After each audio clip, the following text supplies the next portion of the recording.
So one of my complaints with the Mevo Core, it does not have continuous focus, meaning like most mirrorless cameras, this one is a micro four thirds camera. Our GH7, which is a micro four thirds camera, has continual focus. It actually has eye detection. I can move around. It'll track my eye and stay in focus. A lens like this, a 12 to 40, 2.8, super fast focus, spot on.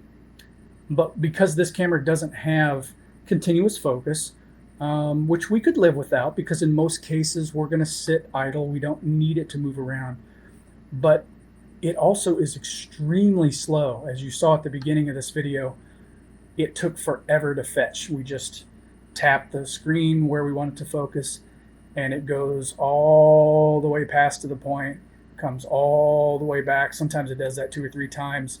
In a darker setting, it does it even more. I've got one studio light on. Had we had more lights, maybe it would have focused faster. But that's our biggest complaint with the Mevo Core. Now, for you baseball and softball folks, that's actually not an issue at all, because you are going to place the camera in an environment and you don't want it focusing, because with movement going around, you don't want it moving. We're setting this at 2.8 aperture. You're probably going to be somewhere in the 8 range, 6 to 8 range. If you don't know too much about micro four thirds and you do know a little bit about aperture, take the aperture that you would normally think about on this camera and double it. So an 8 would be more like a 16 on a full frame camera. That gives you that really deep depth of field that you're going to want when shooting ball fields. If you are shooting in the outfield and you're zooming up on the batter, you want to narrow that down a little bit because you want everything else to sort of be blurry. But in the context of this conversation, autofocus is not a big concern of yours. You're going to manually focus and set it.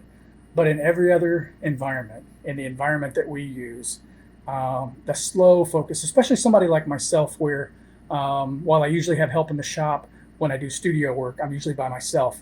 And so I have one of two options. I hope that autofocus works, or I set up a fake picture of Josh and I manually zoom into that picture until it's in focus, and then I swap it out with myself.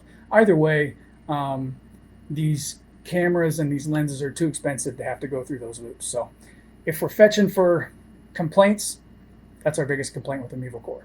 Other than that, it's a great little camera. If you don't mind spending the money, I think it'll serve you well in the baseball and softball world. We'll catch you later. Josh at Link Spider. We'll see you.